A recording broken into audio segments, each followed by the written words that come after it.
Welcome everyone to Jefferson's, Virginia. I'm delighted that you could be with us today. I'm Sheila Budoff with Arlington County's 55 Plus program.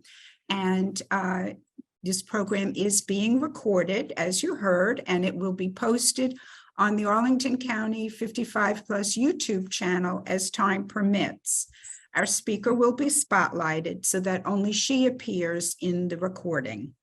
You're viewing this program through the Virtual Center for Active Adults platform, or VCAA, as it is affectionately known.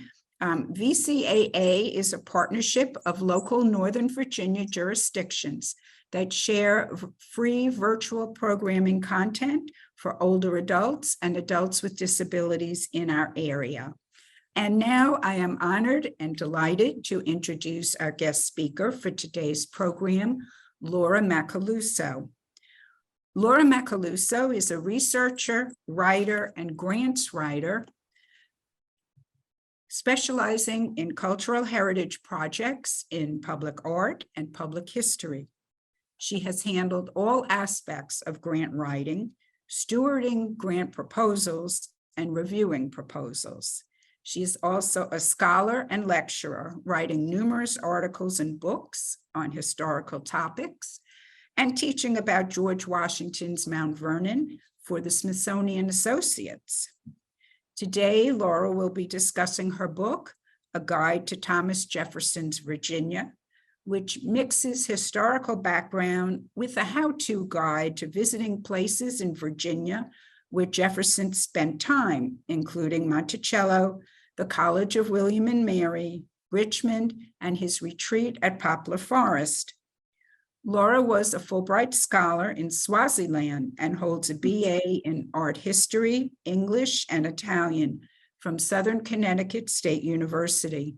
She also has an MA in Italian Renaissance art from Syracuse University in Italy and a PhD in humanities with a concentration in cultural and historical preservation from Salve Regina University in Newport, Rhode Island.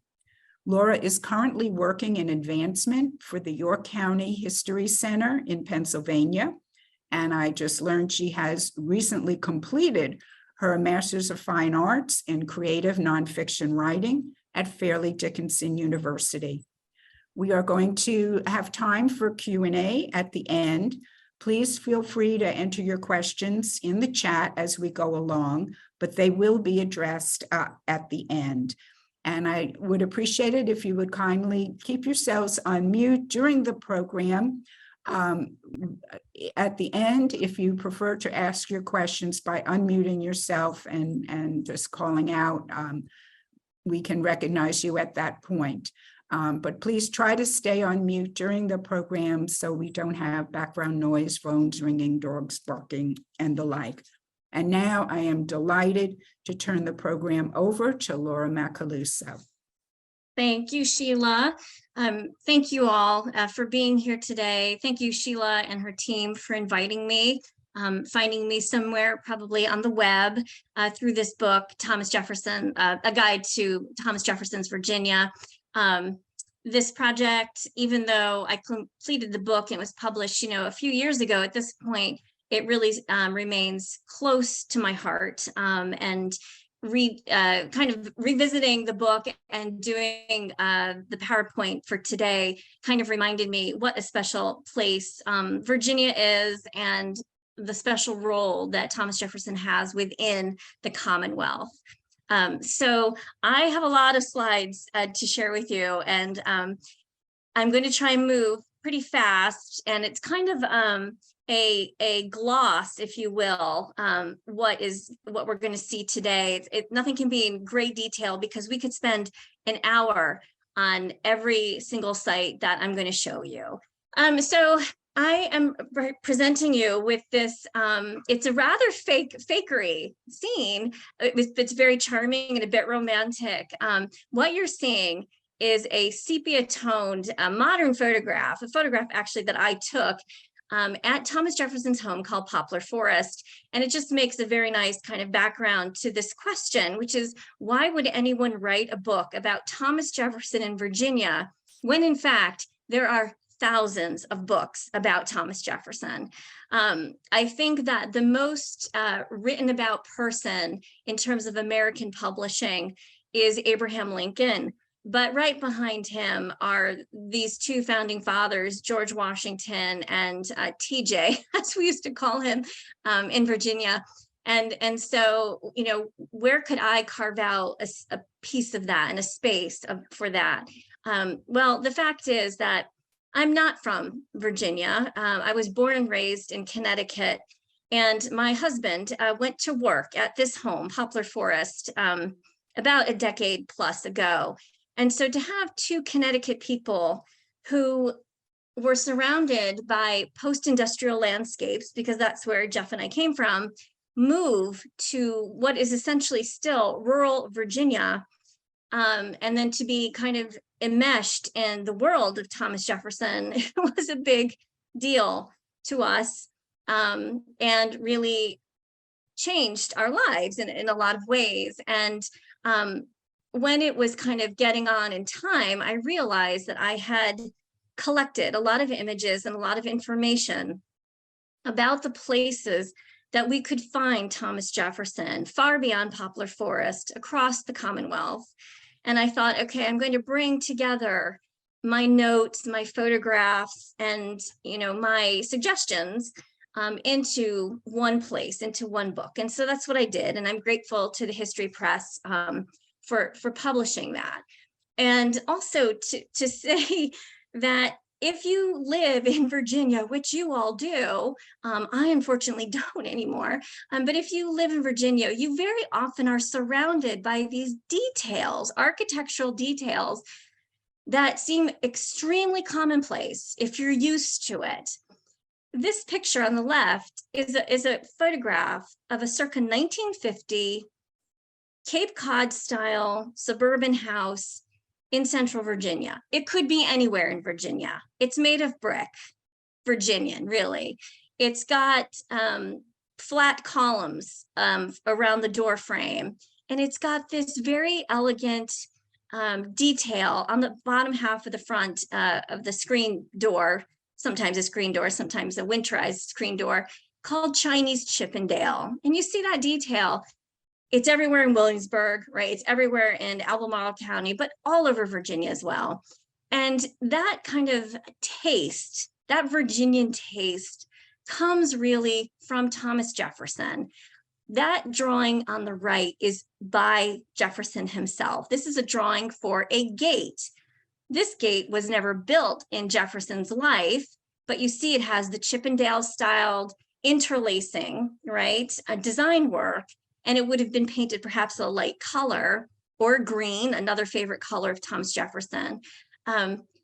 It was recently recreated and installed at Poplar Forest for a new parkway entrance. But my point is that average folks driving around Virginia don't realize that the extent of his impact, certainly politically, politics are huge, but an appreciation for the land and for the culture that he kind of helped develop is everywhere around you, okay?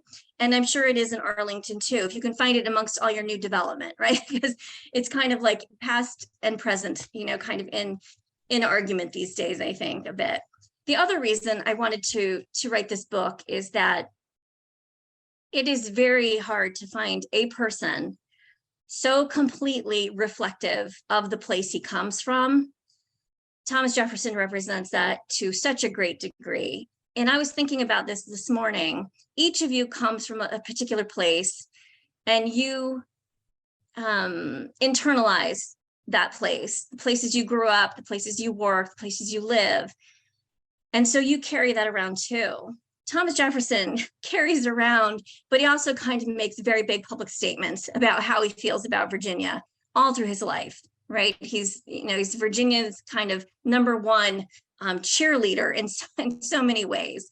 So to pull him apart from the land is really not possible. And that's why I chose this painting on the left of him for the cover of my book, which I have to tell you, if you've ever worked with an editor before, when it's time to choose the cover of your book, it's not an easy process, because you as the author want one thing and editors want something often very different. And so I had to make a pretty strong argument that I thought this painting, which shows Thomas Jefferson standing in front of a landscape, and I'm thinking a lot of you recognize what the landscape is, right? And I can't see the chat room, but I'm assuming, you might be writing it or you see it. He's standing in front of Natural Bridge, right? Which today is a Virginian state park, but it's a landscape that he owned, right? For decades and decades, he owned Natural Bridge. So he chooses to be shown, in his, in any opportunity as a man of Virginia, as a man of the land of Virginia. And so I'm grateful, because this is my favorite book cover. I've done about 10 books at this point. This by far has remained my favorite. So the person and the place, beyond a painting, a flat piece of artwork, that this painting, by the way, is at Lafayette College in Pennsylvania now. But Monticello will never be anywhere else but on the mountaintop in Albemarle County, Virginia. And so this is the icon. We all know it very, very well, but probably there's been a lot of changes, certainly over the past few decades at Monticello. So much good work goes on there. That museum is a model for how those of us who work in the field work with historic houses, and especially the changes to including diverse histories. But here it is, the man, the place, and these things to me, because I'm interested in the concept of what is called placemaking, how we make a sense of place, are very important. Okay. And so in the book is this little map about some of these places. I'm sure I've missed some, but some of the places that we'll just touch on quickly today, we've already mentioned Poplar Forest, which is his retreat home, Monticello, his main house, Natural Bridge, you can see in the Blue Ridge Mountains. His friends are here, Madison and Monroe, they're close by. And some of the places he grew up, including Tuckahoe Plantation, which is outside of Richmond, and where he went to school and then became a legislator, which would be in Williamsburg, Virginia. So we'll just hit on some of these things today.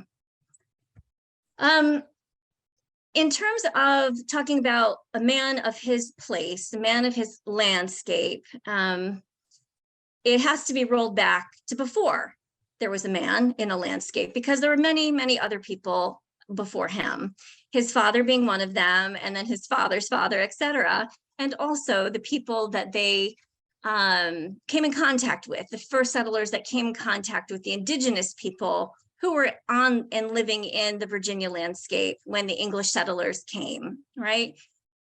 I always like to start with the earliest kind of well-known map of Virginia. It's an iconic map. It's used all the time in scholarship because it's just a fascinating view into what the 1600s looked like from the English, the white English perspective, that this is what they were coming to and witnessing, which was a very already powerful and well-developed culture of indigenous folks across the landscape. And you can see how important those people were by the size of the figure on the right who's inserted on this map. He becomes kind of something that your eye is drawn to. And he's got a bow and arrow, he's a warrior. So he's representing kind of power through might, if you will. But then on the left-hand side is an inset of a chief who is well known. He's the father of Pocahontas, right? Who Captain John Smith, the early explorer, is kind of coming into contact with and meeting. And the Indian chief is in a war council with his people, making their decisions about their life, about their futures, etc. So the white settler and the white kind of explorer at this point, and settlement is just going to begin to happen now, from the outside in, basically, right, from the seacoast inward, they're recognizing the place of the indigenous people. But then when you move forward in time, so move forward 100 years and introduce actually the name Jefferson into this story, what you see here is this next generation of settlers who are settled. The indigenous people are not seen on this map now. They're still there. They're still living their lives. They're still being pushed around and moved around, but they're still around, but they're not on this map. And so that is really kind of indicating to us who now has the upper hand, who has the power here. This map is quite wonderful because it also shows you the impact of having the Blue Ridge Mountains, having the mountains to the west, the Appalachians and the Blue Ridge, which is the line that the British King, King George and his ilk are saying, American colonialists, you cannot move west of that mountain ridge. You have to stay in this area of Virginia, in the Piedmont, and settle here and do your thing here. And American colonists are going to begin to agitate and get frustrated with that policy because they do want to go and develop the West and move and get more land, basically. Land that is already lived on by many other people, right? So these kind of stories are kind of starting us off. Notice that this map is called the Joshua Fry Peter Jefferson. It's called the Fry Jefferson map, right? Peter Jefferson is Thomas Jefferson's father, right? So his father, Thomas Jefferson's father, is a surveyor, is a man of multi-talents, like so many early people. They are doing many different jobs because that's how society was structured at the time. Just because, for instance, you are a lawyer in Connecticut, like Roger Sherman was, doesn't mean you can't be a cobbler, a shoe man on the side, which Roger Sherman was. So it's not unusual to have people doing many different jobs. So this map is made, as you can see, in the mid 18th century, and that is the moment that Thomas Jefferson is born. And so look at the bottom right corner, and you see this, this drawing, this design. And here I have a bigger picture of it for you, right? This design from the map is called a cartouche. And it is a standard part of map making. And what a cartouche is, it's the identification information. It comes from ancient history. Ancient Egyptians used to make a cartouche and put their hieroglyphic symbols in it. It's a way of kind of codifying through visuals information that's important to the map. So if you wanted to learn who made the map, where it was made, the date of the map, etc., you look to the cartouche, right? And so here it has the title, it has Joshua Fry and Peter Jefferson's name, it has the date, and at the bottom it has the inscription of who they're dedicating the map to. And all of that is important and wonderful for us to know. But for our story, what I like so much about showing this cartouche is that the drawing, the scene inside this, demonstrates basically what it was like to be born an elite white man like Thomas Jefferson was into his Virginian society. This is kind of what it looked like for him, or what it would have looked like for him. You can see, for instance, in the middle, there's 3 white men talking with each other. The man sitting down, look at how relaxed he is. His legs are kind of spread open. He's waiting for the glass of port, Madeira, or wine that's going to be served to him. The men are a combination probably of wealthy landowners and the merchants who are kind of make the business deals for the landowners. And they are surrounded by the workers, right? They're never going to get off their seat and do anything here. They're just going to have time to talk and make business dealings and probably talk some politics or something.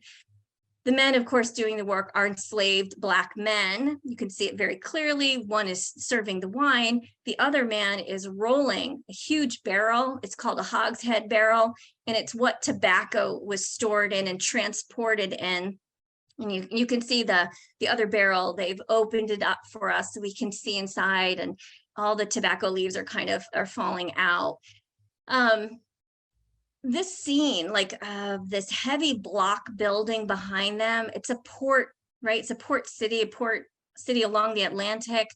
It's hard to find, for you to go see something like this. These don't really exist anymore, except I think if you were to go to Charleston or Savannah, they have the remnants of these massive port buildings still intact along the coastline. So the hogshead barrels will be moved by that winch and that lift that you can see into a smaller vessel. You can see the man in the background in the small vessel, and the small vessel will push off to the big sailing vessel that will cross the Atlantic, because Virginia is in constant trade with the Atlantic world, which means, right, both Europe, but also the Caribbean, and also the coast of Africa. So this is kind of a good way in to Jefferson's life that he will become a part of, because he becomes a plantation and a tobacco owner, right, and an enslaver too. So where does TJ grow up? Well, his house, Peter Jefferson's, his father's house, is called Shadwell, and it's in Albemarle County, Virginia, near Charlottesville. But that house burned down. The house burned down when Thomas Jefferson was actually a man, but he grew up there. But in his youth, his father, Peter, was asked to come live at Tuckahoe Plantation, which is in Goochland and Henrico counties. And it's because the family was related to a William Randolph, who was married to Jane, Peter's wife. And that couple, William and his wife, died young and left 3 young children. And William reached out to Peter Jefferson and said, please come and live at Tuckahoe Plantation, live here, run my plantation, and take care of my 3 children until the eldest becomes of adult age and can run the house. And so Peter Jefferson does, with his wife, with his own children. They move from Shadwell to Tuckahoe, and they spend something like 7 years here, 7 important years. And here's where Thomas Jefferson begins to go to school. There's a 1-room schoolhouse on this site where he will go with the other children until it's time for him to basically go to college. So that's one thing of interest to us, is this is where Jefferson begins his formal learning, which is important, always of importance to him. But also take a look at the house itself. It doesn't look like anything special. It's another timber frame plantation house. The facade is just kind of average, I would say. But if you look to the picture to the right and you see what's happening behind the house, so from the front, it looks like a very simple house that doesn't have a lot of things going on. But behind it, when you see the 2 L's, those are additions. It's ELL, and L is a perpendicular addition to a house. It has 2 L's, so it becomes actually like the letter H from the way if you were looking down at the house. Okay, it's a good thing they had these L's to fit all of these young kids and all these new family members here. But also, it's a way of hiding basically the non-formal spaces. So you can't really see from looking from the front of the house what is going on behind it. You don't see the craziness. You don't see the kitchens and the kids maybe running around or something like that. It's a way of keeping a clean formality. In other words, Thomas Jefferson is going to take that idea and apply it to his own house but in a very different architectural style, a different way. So he's going to start growing up, and education, as I already suggested, is really important to him. He has this one quote. There's a Jefferson quote for absolutely everything that you might think about. But this is a good one. Knowledge is indeed a desirable, a lovely possession, something that you can own. And he's telling this to his grandson, right? So he's always trying to model for his children, for everyone else too. He has a very set ways of thinking about the importance of studying and of expanding your mind, because he's a man of that word, the Enlightenment, right? And so he takes it very seriously, education, lifelong education. Where does he get that after he leaves Shadwell and Tuckahoe? Well, he's a man of Virginia. He's not going to go to Yale. He's not going to go to Harvard. He's not going to go to Princeton. He's not going to go to King's College, which is today Columbia. All of those schools existed. He's going to go to William and Mary, a Virginian college, right, on the other side of the state. But he's already done, obviously, some traveling and living in other places. So he can do this. And of course, he takes with him, as all elite men do, he will take an enslaved manservant.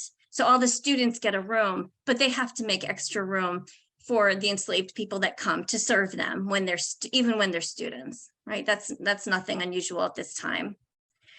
So he goes to William and Mary, and there he is exposed to more of a classical or Latin public education, which means he's going to study ancient and contemporary languages. Jefferson learns to speak something like, I think it's 7, fluently, including strange things like Anglo-Saxon.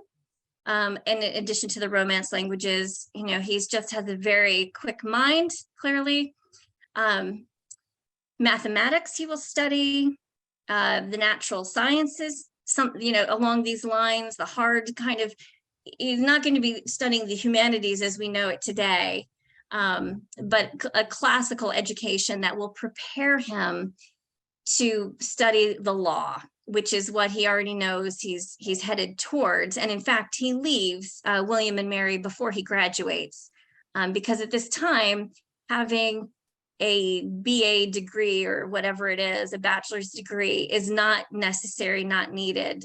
So college in this sense is more like a finishing school to get you to the next step, which is what your profession is going to be. And so Jefferson goes and chooses actually the most well-known Virginian lawyer mentor, and that's George Wythe, who is well-known kind of in political circles in Williamsburg, and Jefferson will have some time in Williamsburg with him until he decides that life is very rich in Williamsburg, in the sense of there's a lot of cultural activity, a lot of gatherings, social gatherings, things like dances, parties.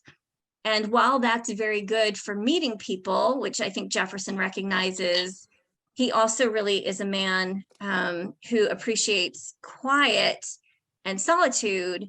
And he realizes he needs that to be successful in studying for the bar and passing his exams. And so he actually leaves Williamsburg to move back to Shadwell to finish his studies, although he's still always under the tutelage of George Wythe.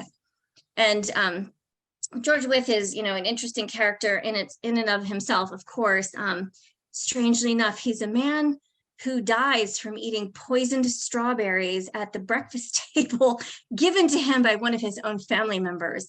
So it's this kind of historical mystery. People are still trying to figure out what happened to George Wythe. Sad ending to him. So just to, beat that dead horse about Jefferson and education, whereas he's going to have certainly a very rich life between his student days and his retirement days. There's a lot of activity, as we all know, that goes on in there, right? He is going to become a president. He's going to become a statesman. He's going to become a political leader.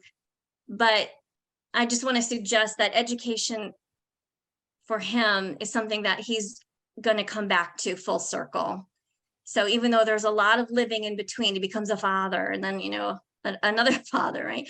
All this stuff that's happening, he's going to come back to education as kind of the closing salve in his life. And so that is of course, the University of Virginia, which he dreams up and begins talking to people and writing to them and saying, you know, I'm going to make a college, you know, for Virginia here in Albemarle County.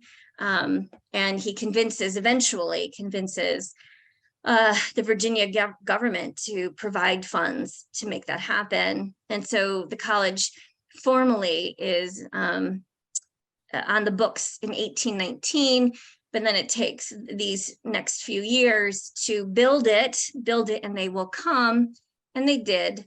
And so it opens in 1825, which is the year before he dies. So he gets to see it come to fruition. And you can see in that lovely little print at the left, with the Blue Ridge Mountains behind and the college nestled kind of, you know, in the valley below, he's up there on the mountain, right? He's up there at Monticello, and he's looking down basically at what, you know, he's kind of created.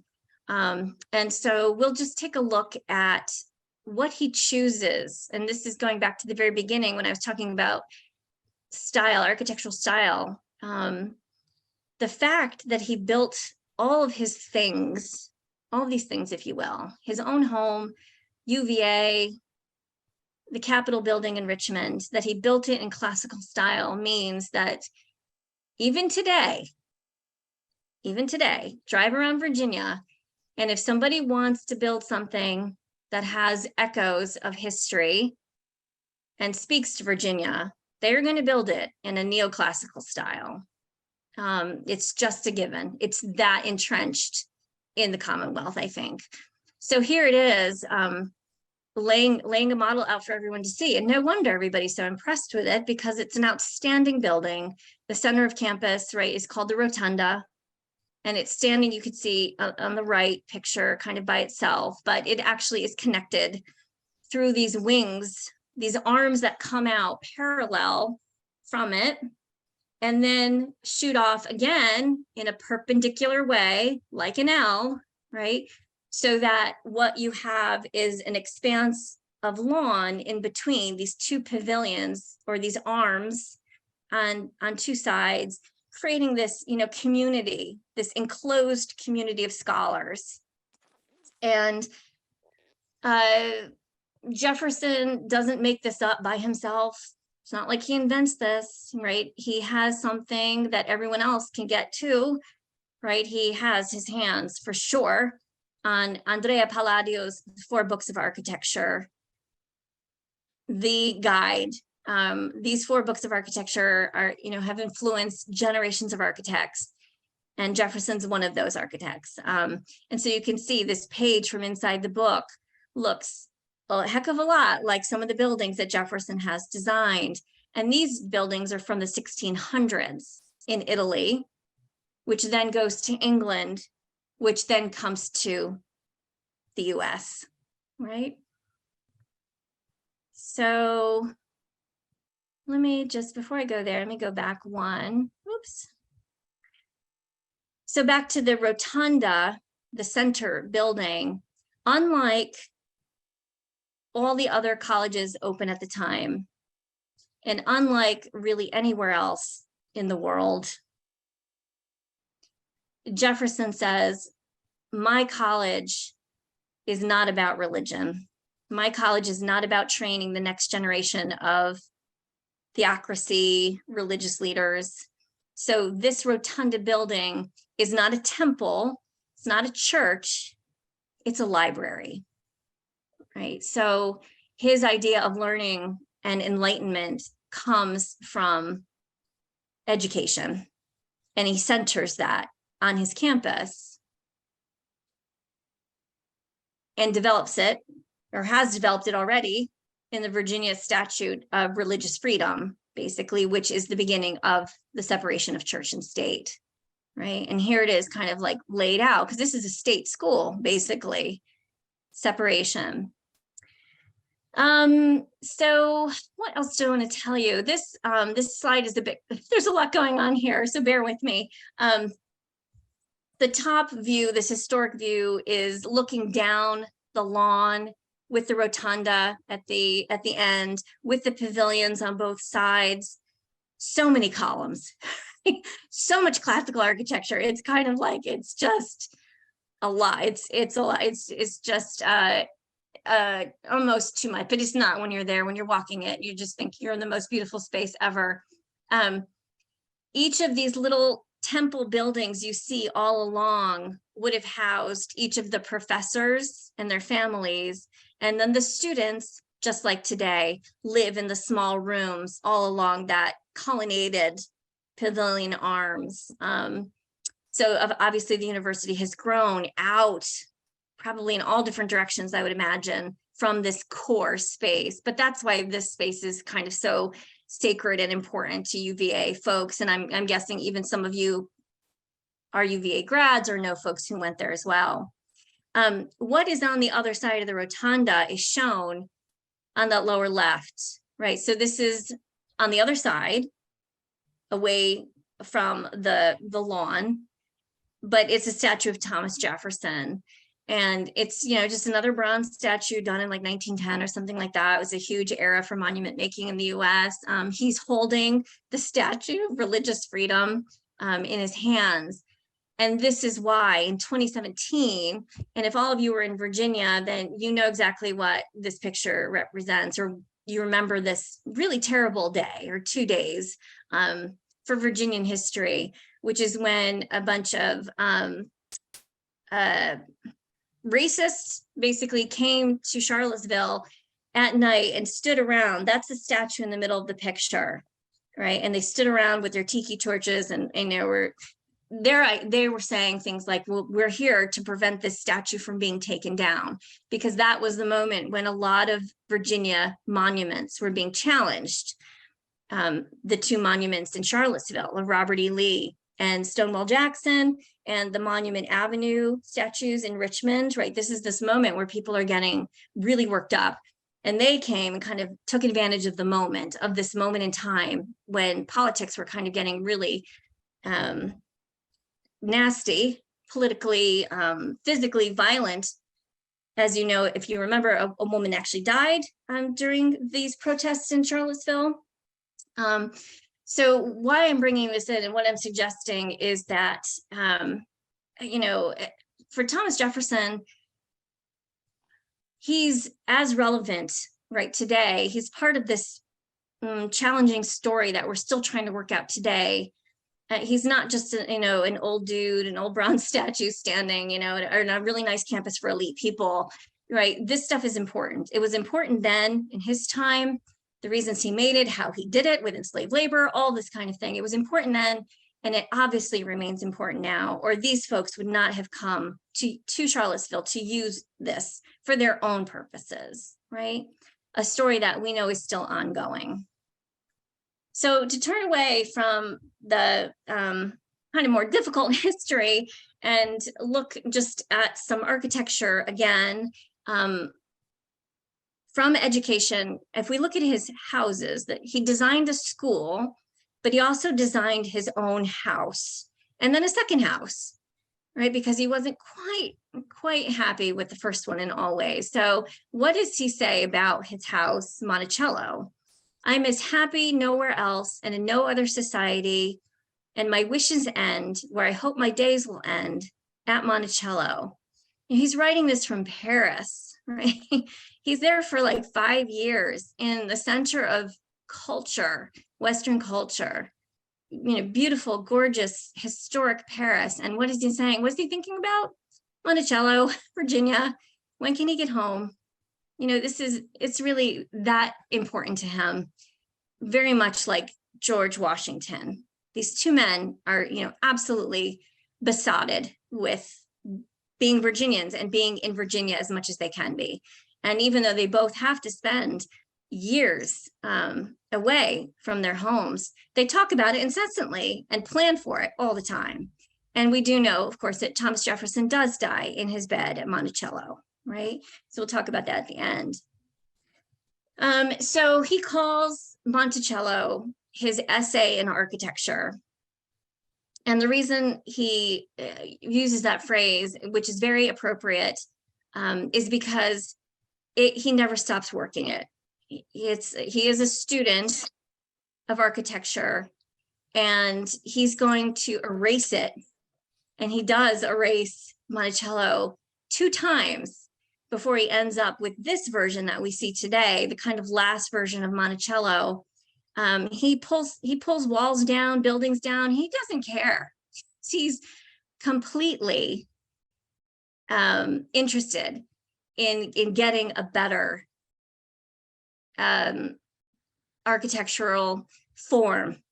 He never quite achieves it at Monticello, I think. That's why he keeps taking things down. It's kind of a surprising thing to people, because you imagine that the thing that you see on the back of a nickel, if you even have a nickel anymore, I haven't seen change in a long time, but it's still there on the back of the nickel, and it looks like this, but it didn't look like this in the beginning. It had many other versions before. He kind of just got old and ran out of time and settled on this. Monticello has so many characteristics to talk about, but since we've talked about Palladio, we can start there and his 4 books of architecture. It looks like one of Palladio's villas placed on a mountaintop, but you probably can see very easily that this mountaintop has been topped off. There's no peak to this mountain. Human hands had to take down the peak of this mountain and flatten it out so that Jefferson could build and design this ornamental landscape around the house, right? And so that was done by enslaved people, absolutely, using their hands, using pretty basic tools. And again, taking down Monticello every time he got tired of his house and wanted to build a new one right on site, right? So you see some of the things already very easy to recognize from Palladian or Italian Renaissance or the ancient world. You see pediments, you see columns, you see an oculus, right? And that oculus is an amazing space. I'm wondering whether any of you have been into this oculus room here at Monticello. It's kind of not on the usual tour, although I think they've opened it up more recently, because you have to climb an extremely narrow set of stairs to get up there. And it was not a usable space really, because it's so awkward and it's so far away from the rest of the house. But Jefferson needed to have one. And just like the Rotunda, right? And just like the Pantheon in Rome, on which all of these things are designed.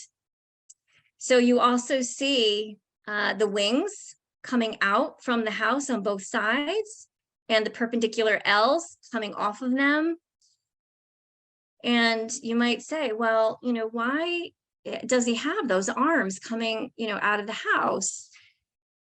Well, he's a man who needs outdoor time. He's a huge exerciser. He loves to walk. And so on the far left, you see a picture of what walking on one of those arms, it's a terrace now, one of those terrace tops looks like. It's a great way to get a great view and to get your exercise in. But of course, it serves another purpose too, which is that it covers the buildings underneath. So that again, Monticello, the brick building you see in front of you, is just filled with the most gorgeous rooms. The dining room, bedroom, study, the great hall, the parlor. Those are formal spaces for Jefferson and his family to spend time in, to meet people, to dine. They do not want anything dirty, anything like the laundry, the kitchen, the smokehouse, the scullery, the wood storage room, the place where you put your stinky cheese and your hanging meats. None of that is going to be in the house proper, right? And so how do you get away with that? You don't really see this from the facade. If you're standing at this facade, you don't really realize that underneath these walking terraces in the earth, basically half in the earth and half above ground, are these other spaces useful for all the dirty work and also for living spaces for enslaved people. Sally Hemings had a room in one of these underground rooms. And that is the room that Monticello opened a couple years ago with an exhibit about her in one of these spaces. So what else is, here at Monticello is right next to the house. It's really unbelievable how close. On the left is his vegetable garden. It's kind of famous because of its size, and it's just beautiful. It basically, the mountain starts, heading down, sloping downward, and on each terrace, then, the vegetable garden is on the terrace right below the main house. This is called Mulberry Row. It's a dirt road that separates the formal house, the vegetable garden, and on Mulberry Row is where the enslaved community lives. All the people who work in the house as domestics, maybe except for Sally Hemings and her family, but also people who are doing some of this outdoor work, like the nail, it's called Nailery. It's a nail making house was here on Mulberry Row. You might have like the cooper making barrels on Mulberry Row. So it's basically a half living, half work space, right? He has vineyards, right? We all know about Jefferson's early importation of help from Europe to kind of get winemaking going at Monticello. And there's another vineyard up in the hills called the Thomas Jefferson Vineyard, which now I think Monticello might even own. So it's a great end of the day opportunity for visitors to go up there. And before we leave Monticello, just to take in the, again, could spend the whole hour talking about the interior. That's how important and unbelievably, stupendously gorgeous Monticello's rooms are. The Great Hall, which is seen at the left, with its indigenous collections from Lewis and Clark, from the Journey to the Pacific, and then the dining room in the lower right, which, maybe about 5 or so years ago, Monticello changed the color and it became this chrome yellow, and people were up in arms about, how could you paint that color in Thomas Jefferson's house? But I mean, the fact is they do a tremendous amount of scientific study. So it's historically accurate as much as it can be for all of these recreated spaces that we want to think of as real history. They're close approximations, really, at best. So the enslaved communities connect Thomas Jefferson's life at Monticello to his life at his other home called Poplar Forest, which is today in Forest, Virginia. It's outside Lynchburg. It's 90 miles south of Charlottesville. So what do I mean by it's connected? Well, the fact is that families who are born and live at Monticello, often some of the family members will go and work and live for a period of time at Poplar Forest, his retreat home. And you see, it is a perfect octagon. So he has taken his Palladianism, and it's kind of like a more spread out idea with octagonal shapes at Monticello, and he just distills it here down to its essence. It is a perfect octagon, which I have to tell you, right, makes a very difficult living space, because who amongst us wants to live in an octagon? Right? It's not very private. Yet in the end, his own children didn't want to live in it, and they ended up kind of selling it and getting rid of it. And it went downhill, just like Monticello did. They're not easy spaces to live in unless you're Thomas Jefferson, like one person, loves it, but everyone else is like, oh my gosh, and I need some privacy here. It's got all the same things that we're used to seeing. It's got a Chinese Chippendale detailing in the roof line. It's got a pediment. It's got lunette windows. It's got columns. It's got brickwork. It's got rounded arches. It's got the terrace that you can walk on, that he walked on here at night, whenever he was here. He talks about listening for the owls at night. So, and you see in the background, the Blue Ridge Mountains, which really he owns thousands of acres of land, in some cases up to the Blue Ridge. And I thought you'd all like to see, the fact is that Poplar Forest has just kind of come to a conclusion, if you will. This house has been under renovation since the 1980s. It was burned. So basically all the woodwork is brand new at Poplar Forest, but it's just in the past year, I do believe that the final paint job has been done. This is the cube dining room. It's the center room. And even though it doesn't look like it in the photograph at the lower left, that room is actually a perfect cube. So the walls, the size, the height and the size of the walls and the roof across is all the same length, basically length and width. So it's like a perfect cube. And it's very classical, heavy classicism is seen here. And they put Jefferson's bust. I don't think he would have had a bust of himself, but they put it there because you have to, call his spirit back to this room, I think, after all this new woodwork and all this new paint. Poplar Forest, there's so much to see. I encourage you to do a road trip if you can. Head south and make a stop there. It's worth your time if you're a fan of Jefferson and architecture. It's an exquisite little site off the beaten path, I think. And so as we're heading towards the end of our hour together, I've just got a couple of, maybe more fun things just to talk about.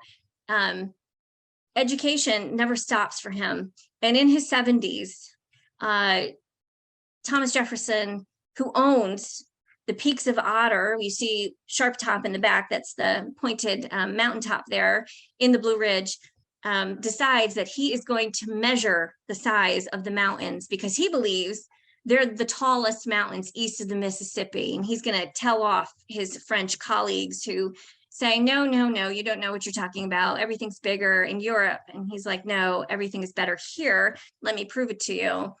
And so he does this amazing hike up the mountaintop and brings back a lot of numbers. And I can't pretend to know how to work out the height, but he does because he's a mathematician. He loves working on numbers, which means I can't really enjoy that aspect of him or understand that. But that's his pastime, basically, is working out mathematical systems, numbers. And because he says that there's no room, you can't fake it. And you prove whatever it is you set out to prove, you prove it through mathematics.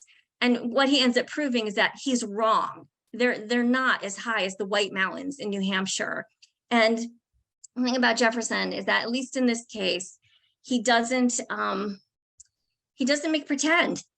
He prints it in the newspapers, in at least 3 different newspapers. He kind of writes a public statement saying, I did these measurements, and it turns out that the Peaks of Otter are this tall, which are not as tall as the White Mountains of New Hampshire. And so he doesn't keep it to himself. He disseminates knowledge because he wants everyone else to know about that too.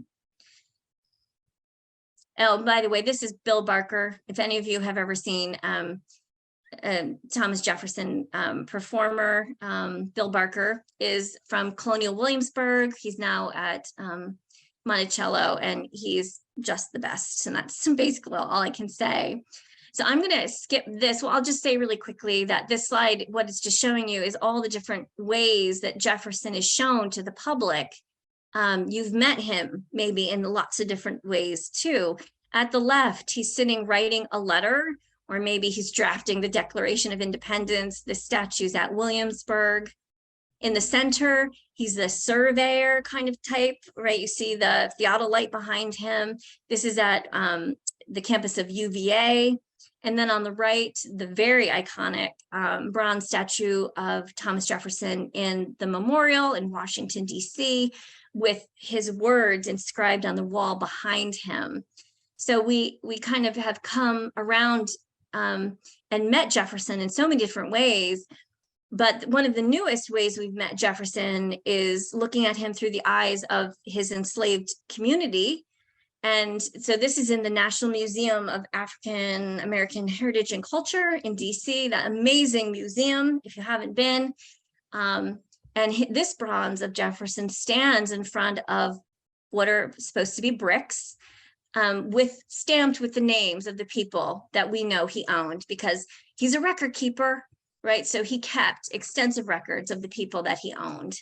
So we know a lot of their names. So it's a pretty powerful installation sculpture, I would say. And so I guess my question to you to think about, this afternoon perhaps is, I think it's true that Jefferson remains central to our story, but we kind of have to figure out what his role should be for the 21st century in a really difficult time that we seem to be having. What can he provide to us? What can we pull from him? And I would just say one easy thing, that we can maybe all agree on is that we don't want to lose our curiosity.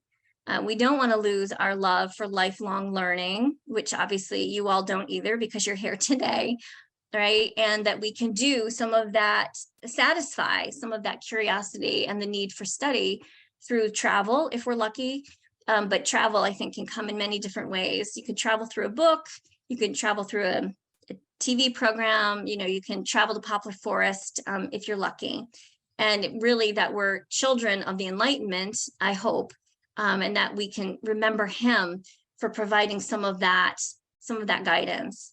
And so really quickly, as I finish the last few minutes, I have this little quiz for you, and you can see if you know the answer to any of these. Maybe you know them all. So the first question is, what was Thomas Jefferson's favorite vegetable? Number 2, what plant is named for Thomas Jefferson? Number 3, which founding father died on the same day as Thomas Jefferson? What was that day? And the last question, who were the 2 friends who lived near him and were also presidents? And so here's the slide with the answers. I don't know how many you got right. He's a pea, he's a total pea man. He loves his peas, talks about them, eats them all the time. In the lower left-hand corner is a plant called the twin leaf. And it's actually something I didn't know about until I moved to Virginia. It's very hard to find. It comes out only briefly in the spring. It's very delicate. It grows in kind of strange places, like between rocks. I've seen them up on the Blue Ridge Parkway. Poplar Forest had just like 4, 3 or 4 of them growing in the back near this kind of forgotten garden. Twin leaf looks a lot like bloodroot, and maybe they're related. I'm actually not, don't know too much about botany and plants, but know enough to know that it's kind of a unique sacred little plant for folks. Number 3, the question was, who is his friend who died on the same day, and what year was this, right? And it was that both John Adams and Thomas Jefferson died on the 50th anniversary of the signing of the Declaration of Independence in 1826. It's what we know as the signing of the Declaration, July 4th, right? And so all of you probably know that Jefferson and Adams could not be further apart in terms of personality, but they were steadfast friends until they had a huge falling out over politics and came back together at the end of their life in a very, kind of lovely way, where they kind of forgave each other and they were old men and they kind of said that, and then they died because that's how that goes. And then the final question was, who are the two Jeffersonians, if you will, in Central Virginia? And it's of course the 2 Jameses, James Madison and James Monroe. Both of their homes are located in Central Virginia. They're open to the public, and you can visit all of them. You could just do a huge, Central Virginia road trip if you were so inclined this summer when it wasn't 97 degrees out. And so actually that is the end of my presentation. So I'm sorry that I've run over time because I know we're at the hour. And if Sheila wanted to let you go, you could always send me questions or comments in email if that would be a better fit for you all. Okay. Well, I would Well, love just a quick comment. I hated one history second, all one my second. life. I'm 80 years old, and you're making me love history. Thank you for these wonderful programs. They're really great. Thank you. Yes, this has been fabulous. I really appreciate it. It's been fascinating. And I'm delighted that we're continuing in the Jeffersonian tradition of lifelong learning. And I appreciate your enlightening our lives with this wonderful knowledge. Thank you for sharing it. And I think it would be wonderful if you're okay with it, Laura, for us just to have a little bit of time for some questions. If people have to leave, you can just leave, but we hope you enjoyed it. But there are some questions in the chat, and I can read them to you, and we can still have a little bit of time. One question is, was the Thomas Jefferson statue at UVA eventually pulled down? No, it was not. It's still there. Okay, so they were successful in keeping it up. And then the other question was actually a comment, which was excellent presentation, which I agree with wholeheartedly. Thank you. Do we have any other questions? You can feel free to put your questions in the chat or unmute yourselves and go ahead and ask the old-fashioned way. Or if you want to be fancy, do the raise hand function in Zoom. There's another question, and that is, how many acres did Thomas Jefferson own in the Blue Ridge, and who owns it today? Okay, that's a good question. I don't have exact numbers, but he owned, I think it was between his two plantations, upwards towards 5,000, I want to say. Poplar Forest is a smaller plantation, but it's very common for plantation owners to own multiple properties. If the wealthier they are, the more they own. And so an example of that is Mount Vernon. When people come to Mount Vernon, they're always surprised because when you tell them, well, Mount Vernon was only one of 5 plantation farms that George Washington owned, there was like, what? Because you only think of Mount Vernon representing one, but it was actually 5 contiguous plantations. Jefferson's plantations are not contiguous, they're just in different places. And also just having these, very often they would own urban property as well. So George Washington owned a townhouse in Alexandria. Thomas Jefferson owned multiple small pockets in different places. So I'm sorry, I don't have the exact number, but today the owners, the fact is Poplar Forest itself is down to 612 acres, I believe, from an original, thousands of plus. So basically people live in their houses in developments that are on plantation land, once lived and worked on by, enslaved people. So that's just the story of America, right? And that's why still in places like Virginia, you often find forgotten cemeteries, whether they're Black or white cemeteries, whoever, because people were buried very often close to their homes. And if they were forgotten about, families die out, families move away, then their graves are left behind. And so if you were to go to the Blue Ridge Parkway, that amazing national park connecting Shenandoah and the Great Smokies, the part where the peaks of Otter are located, if you walk the trails, you'll come across grave sites still in the Blue Ridge Parkway, because there are families that lived on those mountains, until the 1930s. And then the government said, you have to get off. So they moved, but they left their family members behind. So it's a pretty interesting, complicated stuff, Okay, George, I see you're unmuted. Yes, thank you. Very interesting. I have done a lot of reading about both, a lot of the founding founders. I think a lot of us have.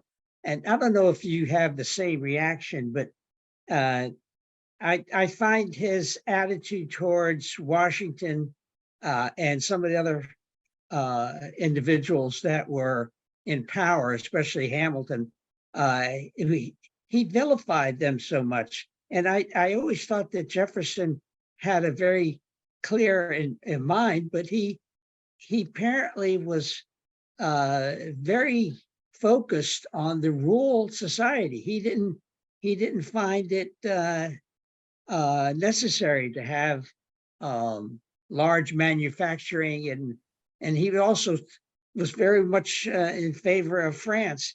I think in many ways he was very intelligent, but it seems like he was very focused on the wrong side of many things.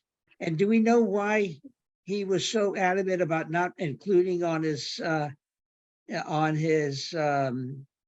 tombstone that he was president?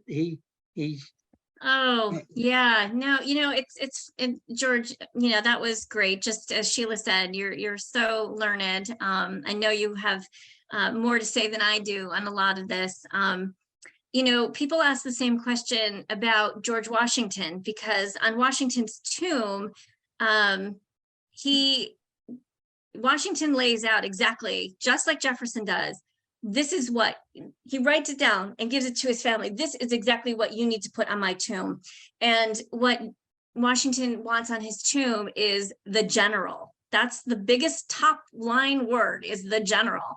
And so people come to Washington's tomb and they're like, oh, why, why? And it's because I think, that these men they don't identify, I think, their political life and the politics as being clean and easy. It's always difficult. They are, kind of forced into participating, and maybe are idealistic when they're young men, but after decades, I think, of being trashed in the news, which they all are, and Jefferson does a fair amount of trashing of everyone else as much as they're doing it on him, I think they're completely turned off by identifying themselves with this very kind of dirty, American base. They don't also, I think, either one of them really, they're not men of the people, right? I mean, they're just men on mountaintops, and they will do what they need to do, I think, to kind of codify that self-preservation of, especially Jefferson, with his public issues of being called out as having a second family and being a lover to Sally Hemings. I mean, he had a lot to protect. So I don't know if that gets at it at all, George, but those are some thoughts I had there. Yes, well, there is, I don't know, personally, I think he was, he didn't really want to be in the office of the presidency. I think he went in order to keep a couple others out, especially Hamilton, who was still alive at that point, and a couple others. But he was vice president under Adams, so that seemed to be the way of going in. Also, I think when on July 4th, when they both passed away, Adams remarked, Adams remarked that Jefferson still lives, and it turned out that Jefferson had just passed away before Adams did on that day. So it is kind of amazing that it was on that anniversary. But they exchanged a lot of letters in the last 30 years, 20 years of their lives, and sort of ironed out. But they vilified each other during the end of course, Adams was a difficult person to live with, but he so he was really a pistol. By the way, I'm going to this Kennedy Center this evening. I'm working there tonight for 1776. So that's that's so great. Very good. You say well. Thank you. Have so much fun. Lucky you. Enjoy. Yeah. Such a great musical. I can't begin to thank you, Laura. This has been phenomenal. This really has. You have a true talent for bringing historical stories to life. And I wish you all the best with your future writing. And very grateful to you for taking time out from your busy schedule. And especially for going overtime. We really appreciate your precious time. Oh, you're welcome. Thank you for being so willing. It's not what a speaker should do. So thank you for not calling me out on that. It's quite all right. We enjoyed it very, very much. Thank you all for joining us. And again, thank you, Laura. We look forward to seeing you all another time on Zoom. Take care. Thank you so much. Bye-bye. Bye-bye, everybody. Take care.